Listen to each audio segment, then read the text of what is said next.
Hi guys, welcome back to my channel and welcome if you're new. I hope you're all doing well and welcome back to another video.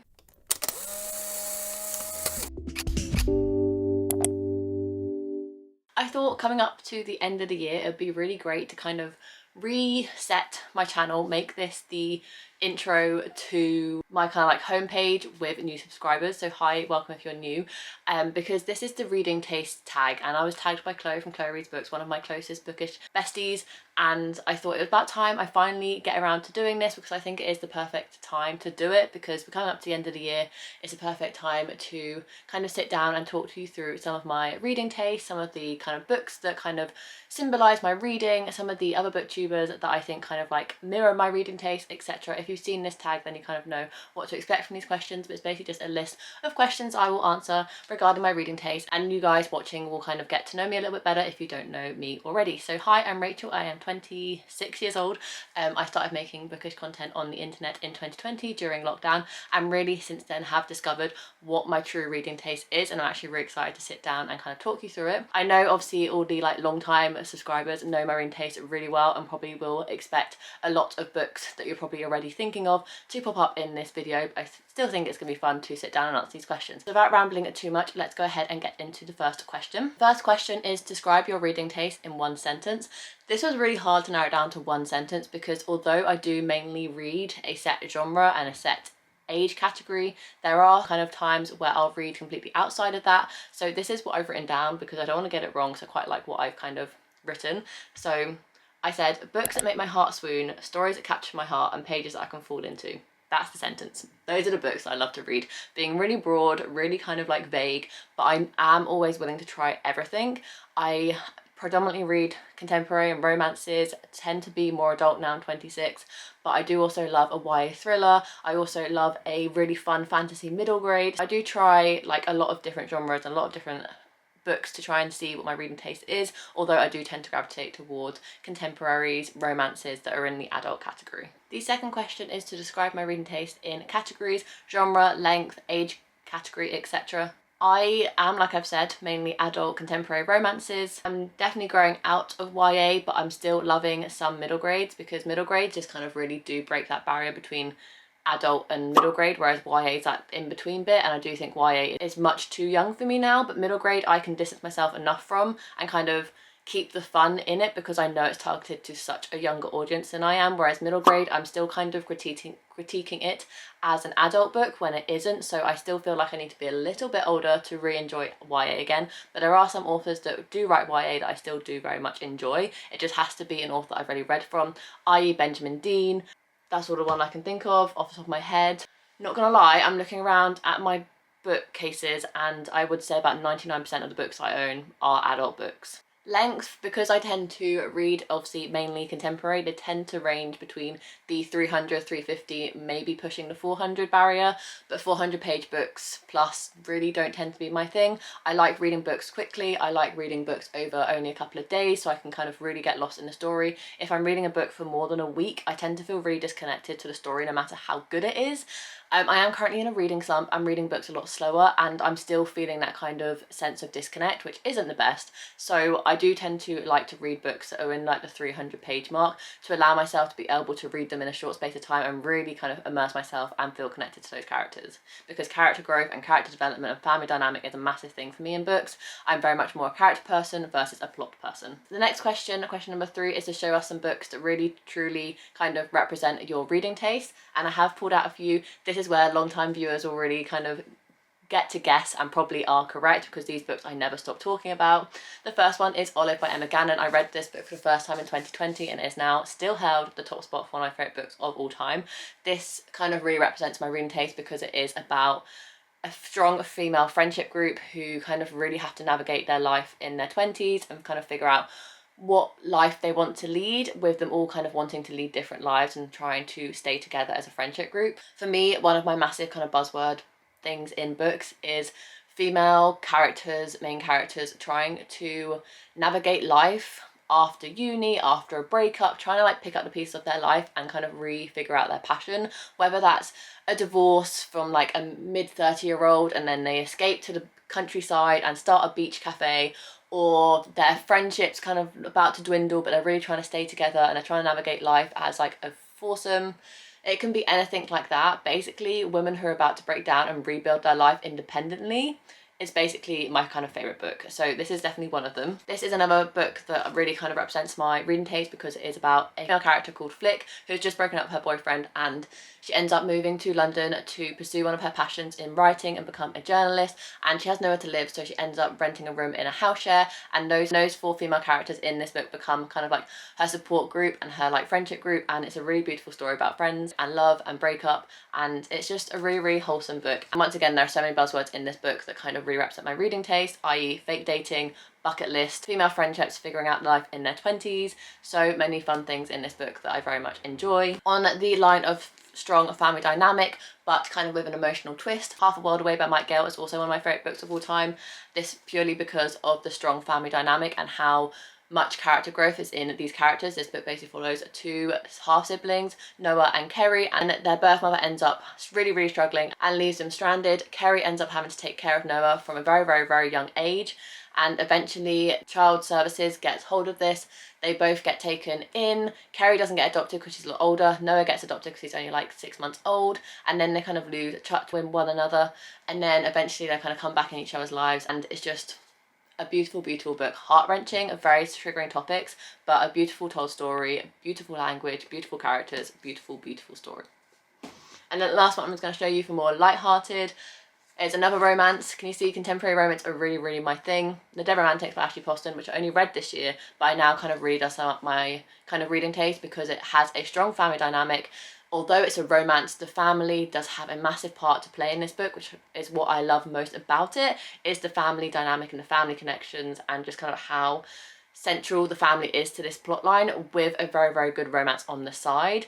This is my perfect kind of romance book because I love family. It's why I kind of don't really tend to like YA anymore, because especially YA romance, it's very kind of like romance central, and they tend to forget about the family when the family at that young age are still very prominent to your lives, which is why when an adult romance hits so strong on family dynamic, it tends to get 5 stars from me, and I absolutely love this book. So Dead Romantics, 6, Half a World Away, The Heartbreak House Share, and Olive, I do think as of December 2023 really do sum up my reading taste. Who knows, that could completely change in a year or so, but for right now I would say those are the 4 books that really do sum up my reading taste, because they have strong family dynamics throughout all 4 of them, whether it's fan family or real blood related family. They have swoon-worthy romances that just kind of sweep me up off of my feet, and the writing is just easy to read. It really captures me, and I just want a fun time when it comes to reading it. It's one of my favourite pastimes, and I don't want them ever to be a chore. So I do like fun contemporary romances most of the time. Next question is a book you didn't seem to enjoy but thought you would love, and that is like hands down one of the easiest questions I could answer in this tag, and that is The Fine Print by Lauren Asher. If you didn't know or couldn't tell, I am a massive, massive Disney fan. So when the booktube and the online book community started talking about The Fine Print by Lauren Asher, and I found out that it was a Disneyland inspired romance, I was here for it. I couldn't wait to read it. I was so, so excited. It was one of my anticipated reads of 2023, but it just fell massively flat. I think I'm too close to Disney, with my love of Disney and my passion for it, to take this book like lightly. I feel like there was a lot of plot holes in this book for me to really enjoy it. I didn't really feel that connected to the characters. I didn't really love the romance. I thought it was a very rushed romance. I didn't ever feel like the characters had that much development, and for me the book felt really, really flat. So that was a book that I definitely thought that I was going to love, because it merged like books and Disney together into this romance. Like, it should have been a 5-star book, but for me it was a 3, and I do think now looking back on it, it's probably more like a 2.5. The next question is the reverse of that, a book you did really enjoy but didn't seem like it was going to be your taste. This year I've definitely kind of delved more into the fantasy, and this is kind of where I do tend to read YA, because I'm not a high fantasy reader. I don't like feeling really confused when reading. I want it to be an easy read for me. So YA fantasy, especially when I've started dipping my toe into fantasy, is a great kind of avenue for me. So a book that I really didn't think I was going to love but ended up loving, another kind of like Disney one, is that's a retelling of Beauty and the Beast with A Curse So Dark and Lonely by Bridget Kemmerer. This is a YA fantasy that I didn't think I was going to enjoy and ended up really, really, really enjoying, and then read the rest of the series, which I have all read. So this one was a 4.5 5. The second one was a 5 and the last one was a 4. So a really strong fantasy series for me that I really didn't think I was going to enjoy but ended up really enjoying. Another one that I read this year that I didn't think I was ever going to gravitate towards, and then I just thought, why not, let's give it a go, is The Invisible Life of Ada LaRue by V.E. Schwab, which I ended up really enjoying as well. I don't own a physical copy of that one because I read it via my library app, but once again, really enjoyed this one. Very interesting take because this is more like a historical fantasy as well, because you have 2 timelines, and I just don't tend to gravitate towards books with blurbs that start in 1958 or back in 1971. Like, I don't read books with blurbs that have dates on because I just don't like historical fiction. I think the 2 genres I just don't ever tend to read are historical fiction and magical realism. Anything else I'm willing to give a go. So I really didn't think I was going to enjoy Ada LaRue, and really enjoyed it because the character development was so incredible. The character growth was amazing. Just the characters in general were so good, and I was always pining for them.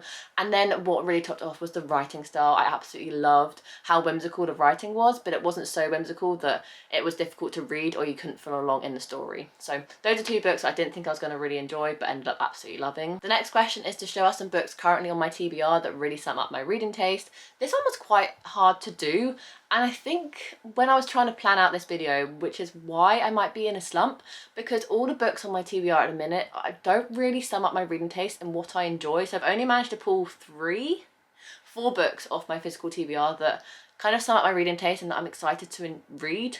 So the first one is Libby Page's The Vintage Shop. This is on my end of year TBR, and I really hope I can get to it because it does follow 3 female characters who are all kind of like interlinked because they all kind of have one connection to this dress, and all their stories intertwine, and it's about female friendships trying to figure out life, and I'm here for it. So this one definitely does sum up my reading taste, and I'm very excited to get to it, hopefully by the end of this year. And then the next 3 sum up my reading taste because they are all about family dynamic, and the first one is about 2 stepsisters. One goes missing and the other one has to rifle through her things to figure out why she's gone missing and kind of like answer the questions to figure out where she's gone. I'm very excited for this one. I love Lucy Diamond. One of my favourite books from her is The Beach Cafe, which is about a female main character who ends up getting a divorce and leaves her life behind and goes to start running a beach cafe, which is chef's kiss, like my favourite thing ever. Another strong family dynamic book that I'm really excited to get to is My Grandmother Sends Her Regards and Apologies by Frederick Bachman, about a grandmother and a granddaughter relationship, which I think will be absolutely precious. But Frederick Bachman does tend to write the more emotional stories, and although I love him and his writing, and I do love how emotional they are, I have to be in the right mood to read these sorts of books. And the last one I'm going to show you is a book that I haven't spoken about on this channel because I feel like these 3 books have had quite a lot of limelight on my channel in the last like month or so. The one that I haven't really spoken about at all on my channel since getting it, Rhiannon gifted it to me for my birthday, so it's been on my TBR for about 6 months, is Black Cake by Charmaine Wilkinson, I want to say is how you pronounce the name. This is a multi-generational family book, and I'm very excited to read it. I have heard that it's quite a confusing book because there are so many characters in it, but I love family dynamic, I love like intertwining storylines, so I think this book is going to be definitely up my alley once I finally get around to reading it. Next question is, which booktuber do you believe you have most similar reading taste to? And I would love to shout out like Chloe reads books, the Welsh reader Rhiannon, Emily Kathleen reads, who I do feel like we have quite similar reading taste because we both love Tom Fletcher's books. We both read some contemporary romances, but I do feel like she reads more kind of like thrillers and mysteries and kind of Japanese translation books than I do, so I can't really say Emily too much. So although I'd love to list all my friends right now, I just don't think I have the same reading taste as all my friends. We have like some overlapping things, but Rhiannon reads very heavily fantasy, which I don't tend to read, and then Chloe reads a variety of things, but mainly kind of like crime, thriller, dark romances, dark contemporaries, and I just don't feel like I ever gravitate towards any of those genres. So I'm going to throw quite a big booktuber name out there, and I wouldn't even call her a booktuber, I'll call her like a lifestyle content creator, but she has, I think for the last like 7 or so months, really kind of delved into booktube content, and I've been loving it, and that's Rachel Catherine. She is an Australian booktuber, and I do feel like we have very similar reading tastes. She reads a lot of contemporary romances, and she does filter into fantasy as well, and I feel like I can trust her fantasy recommendations because she reads a lot of similar books in the other categories that I would really enjoy. So funny story is Heartbreak House Share, one of my favourite books, is written by Emily Merrill. Emily Merrill is a little writer M here on the book community. She used to post YouTube content, and now she just kind of mainly does TikTok and Instagram reels. Still love her, spoken to her a few times, and I absolutely adore this book. And then one random day I was watching Rachel Catherine, and she was like, oh, I was just book shopping, I was just trying to like pick up some books, and I saw this one and it really intrigued me. This was in Australia, by the way, Australia. And she picked up The Heartbreak House Share by Emily Merrill, and I was like, full circle moment. I went straight on my phone, I messaged Emily, and I was like, oh my god, your book is in Australia. Rachel Catherine is planning on reading it. She picked it up and it's on her TBR, and Emily was like, oh my god, this is like the best news ever. And then I managed to catch Rachel Catherine's vlog where she read it, and she really enjoyed it, and I was just like, this is crazy. This is such like a small published book in like the grand scheme of the world, and the fact that like my favourite booktuber in terms of like similar reading taste read a book that like not many people have heard about and loved it, just shows we do have really similar reading taste, because this book is so cute and so adorable and I absolutely love it so much. The last question before I tag people is, has your reading taste changed over the years, or has it always stayed the same? And I want to say it's always stayed the same. I only started reading in 2014, so when I was like 16, and first ever book I kind of picked up was Angels by Marion Keyes, which is a woman's chick lit kind of fiction book about a woman who ends up leaving her ordinary life behind in the UK and shipping off to LA. Another one of my favourite books is I Heart New York, which is by Lindsay Kelk, which is a UK woman who ends up leaving her life behind and starting a life fresh in New York. So I do really kind of like that storyline. I don't love Angels anymore by Marion Keyes. I reread it as part of like rereading the books that got me into reading, and I don't think that book has held the test of time. But it is the book that got me into reading. So in terms of like, do I still love women's chick lit? Yes, 100%. Some of my favourite authors are Lindsay Kelk, Paige Toon, Lucy Diamond, Giovanna Fletcher, like Libby Page, just all those authors who write great women's chick lit, I still have a massive place in my heart for. However, when I started reading and found BookTube, I got very much drawn into all the fantasy and the YAs. So I did spend a lot of my kind of beginning of my reading journey reading Six of Crows, Legend by Marie Lu, The Kiss of Deception by Mary E. Pearson, The Bone Season by Samantha Shannon, Scythe by Neil Schusterman. I'm trying to see some of the books on my shelf. Dark Matter by Blake Crouch. I did read kind of a lot of YA fantasy because that's what I was drawn into. Those are the content creators that I first started watching, until I started to realise that people also spoke about the books that I also enjoyed more, like Giovanna Fletcher, like Paige Toon, like Lindsay Kelk, etc.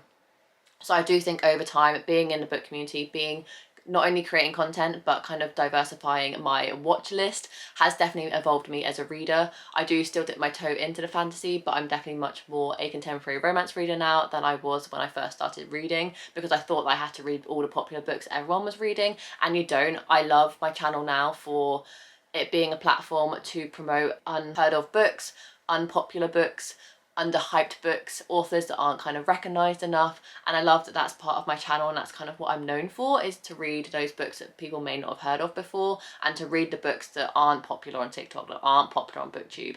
And I really love that part of my channel, and I hope that can stay and continue. So I would say it's changed ever so slightly, but the heart of my passion of reading started in women's chick lit, and I do think it has held true, and that is still one of my favourite parts of reading, is women's chick lit fiction, books about women going on their self-discovery journeys. That is the end of the video. I now have to tag some people. I'm going to tag anyone who wants to do this, because I don't want to have people feel pressured to do this video, especially coming up to the end of the year with all the end of the year content that all of us need and want to create. So if you're watching this and you want to do it, then I tag you. Let me know some of your answers to questions down in the comments down below. What is your favourite genre? What is your reading taste? I would love to know. My camera battery is about to die, so that's perfect timing. If you enjoyed this video, make sure you give it a massive thumbs up and subscribe down below to see future content from me. I do anything from weekly reading vlogs, monthly TBRs, monthly wrap-ups, and all the other bookish content that you can think of. I usually have on a channel, so make sure to subscribe so you don't miss any, and I'll see you in my next video. Bye guys.